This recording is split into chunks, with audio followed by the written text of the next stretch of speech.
公元194年，徐州牧陶谦去世，临终前，陶谦死死抓住相当于徐州副州牧的别驾糜竺的手，对他说道：“只有刘备才能安定徐州啊，拜托了。”陶谦去世后，糜竺遵照陶谦遗命，和陈登、孔融一起迎接刘备入主徐州。刘备一开始有点犹豫，但经过陈登和孔融的劝说后，终于下定决心前往徐州。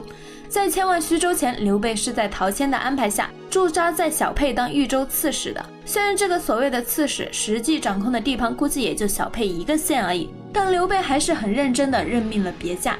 刘备任命的别驾名叫陈群，陈群最终的职务是司空，曹魏三公之一。不得不感叹刘备的看人眼光真是太他妈准了。这一天，刘备找到陈群，兴高采烈地对他说：“快收拾行李吧，我们要去接管徐州了。”陈群听后并没有丝毫喜悦，而是紧皱着眉头对刘备说道：“你不能去，你去了肯定得死。”刘备一听就无语，说道：“这怎么你也喜欢开玩笑啊？”陈群严肃地说道：“您现在去了徐州，肯定会跟强大的袁术产生冲突，就凭您掌握的资源，打得过袁术吗？而且别忘了，您背后还有吕布，万一吕布给您来个背刺，您还有命吗？”刘备听后感觉像被泼了一盆冷水，他陷入了沉思。陈群说的问题他不是没考虑过，但23岁踏入乱世，奋斗了整整10年后，好不容易才得到从棋子变成下棋人的机会，又怎么能因为有困难就直接放弃呢？拼都不敢拼，那你连失败的资格都没有，谈何成功？想罢，刘备昂然抬起头，表示：“你说的话我懂，但我想要试一试。”陈群听后苦笑一声，表示：“那我不打扰了，我走了哈。”陈群这一走就没有再回来。就这样，刘备怀着复杂的心情踏上了徐州的土地。刘备经营徐州的结果我们都知道了，正如陈群所料，刘备后来和袁术对战期间遭到了吕布的背刺，最后输得连裤衩都没了，他本人都差点死于荒野。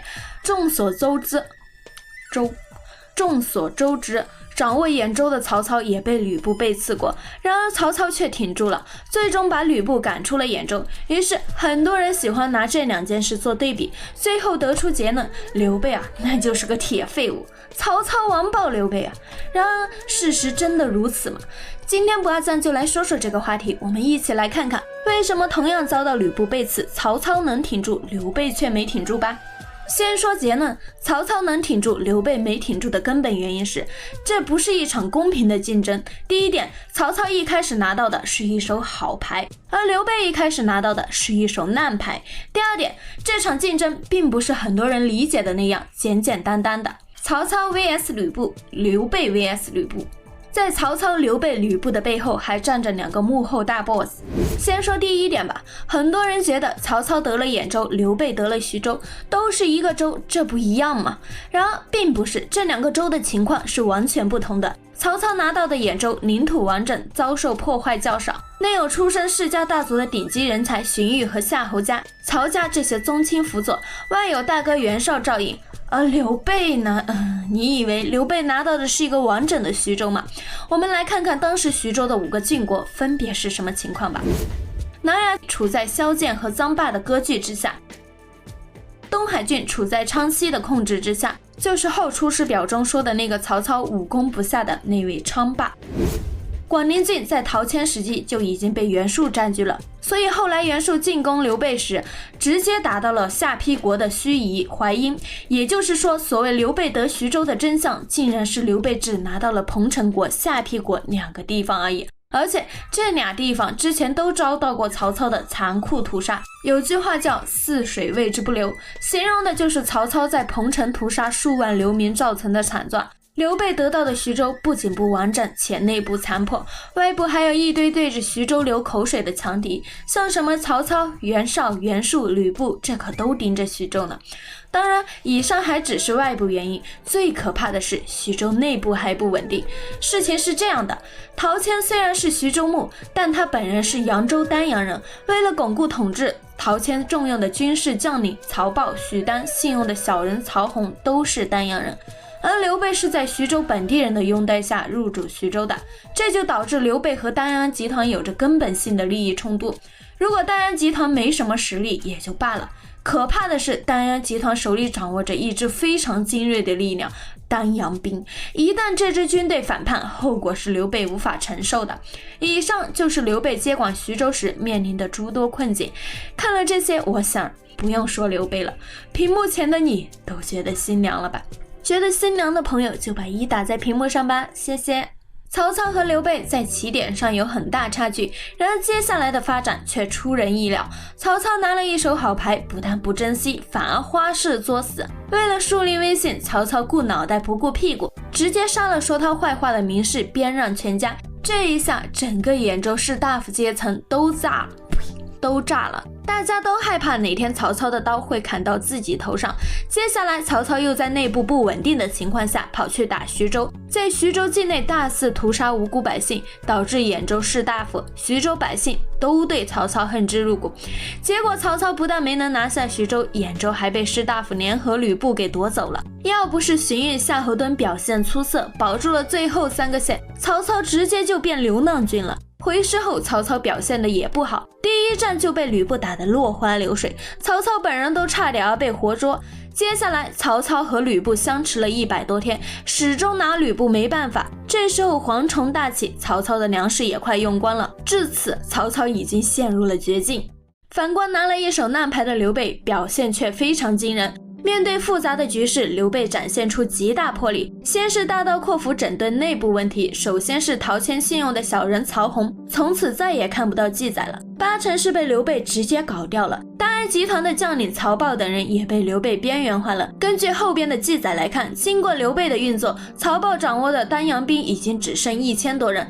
同时，刘备重用了糜竺、糜芳、陈登这些徐州本地人，军事上用关羽、张飞哥俩，把权力迅速掌握到自己手中。粗练稳定内部后，刘备又开始在外交上大展拳脚。目前对徐州有威胁的势力主要是曹操、袁绍、袁术。刘备的选择是结好袁绍，一方面袁绍离得比较远，袁术离得比较近，远交近攻嘛。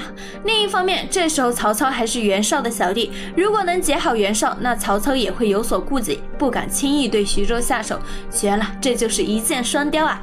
于是刘备派陈登等人向袁绍表达了结好之意，袁绍很高兴，对刘备表达了口头支持。然而刘备是何许人也，岂能不知道口头支持是最不可靠的支持？嘿嘿，老子给你下一位老8位的猛药。在明面结好袁绍的同时，刘备又表奏孔融为青州刺史，暗中支持他和袁绍争夺青州。这一下等于从正反两面解除了袁绍对自己的威胁，真的是玩得飞起。就这样，在刘备的努力下，内部和外部的威胁都被暂时压住了。原本混乱不堪的徐州，在刘备的运作下硬是稳住了。刘备的手腕真的是让人不得不服啊！如果只是对比曹操、刘备目前为止的表现，我们会发现曹操把一手好牌打成了屎，刘备却把一手烂牌打出了花。然而接下来的发展却急转直下，原因不是2人的能力差距，而是外部大佬的干涉。面对困局，曹操使出了旁外招：大哥救命啊！三国志记载，袁绍曾经任命臧洪担任东郡太守。东郡属于兖州，是曹操的地盘，怎么会到了袁绍手里呢？结合其他史料可以发现，真实情况是曹操把东郡割让给了袁绍，求得袁绍增援给他5000军队以及大量粮草，并请袁绍出兵驱逐了东郡的吕布军。在袁绍的支援下，曹操缓过一口气。加上兖州本地豪强的支持，曹操最终翻盘，将吕布赶出了兖州。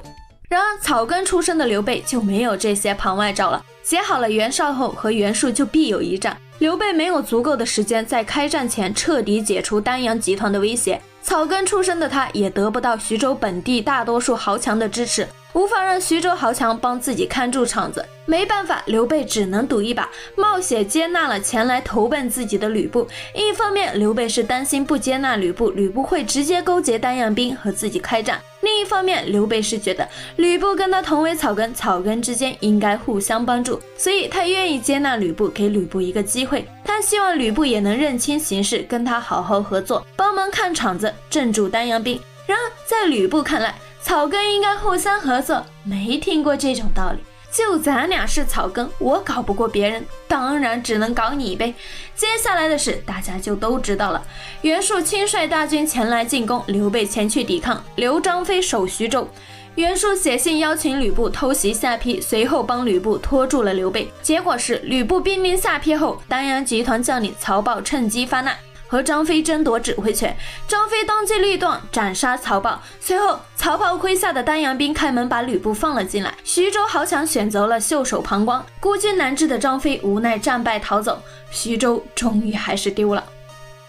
就这样，一个讽刺的结果出现了：曹操把好牌打成了屎，最终却赢了；刘备把烂牌打出花，最终却输了。为什么？因为不是曹操 vs 吕布，刘备 vs 吕布，而是曹操加袁绍 vs 吕布，刘备 vs 吕布加袁术。你说刘备还能怎么办呢？他没有曹操的出身、条件和人脉，没办法和曹操一样，外有大哥袁绍，内有那么多豪强和宗亲的支持。所以刘备已经几乎做到了最好，却还是无力挽狂澜于既倒。当我读懂了这段历史后，感到的只有无穷的压抑。我说这些并没有贬低曹操的意思，曹操的能力当然非常强，最终成就也比刘备高。然而单纯说面对吕布背刺这件事，曹操能挺住，刘备没挺住的根本原因，确实是因为二人所面临的形势不同，掌握的资源也不同。通过这件事，我们可以明白一个道理：一个人能取得什么样的成就，并不完全是由个人能力决定的。面临的形势，掌握的资源，对一个人的成败同样有着巨大的影响。如果你细心观察，就会发现近些年来资本控制下的媒体、出版、娱乐以及追求资本的营销号开始了对个人能力的疯狂炒作与抬高。近些年来，各种历史出版物总喜欢把诸如曹操、司马懿、曾国藩等人推出来，炒作其个人能力，鼓吹他们的成功几乎都是因为他们个人能力非常出色。如果你想成功，就应该向他们学习。各种网络小说也纷纷塑造出各种流水线一般的龙傲天角色，而像刘备这样的出身底层，最终成就没那么高的人物，则普遍被解读为因为能力不行，所以才最终失败。在这些东西的影响下，相当一部分人的思维发生了改变，他们开始发自内心的认为，一个人能否成功只和个人能力有关，至于形势和背后的资源那是什么不清楚。那么资本为什么要鼓吹个人能力呢？我认为原因有两个，一个是比起形势和资源的晦涩难懂，个人能力相当简单且粗暴，龙傲天角色又能简单满足人意淫心理，所以鼓吹个人能力决定论的作品能够轻松依靠流水化制作取得暴利。第二个原因或许更为黑暗，如果一个人坚信成就纯粹就是由个人能力决定的，那么最终他就会发自内心认为自己被剥削、被强迫996、007，完全是因为自己的无能。他不会去思考更深层次的问题，更不会想要去追求一个真正平等、没有剥削的社会。如此一来，资本的目的就达到了。前些年提到刘备，大多数人都是一副鄙视、轻蔑的样子，觉得刘备就是无能，就是废物。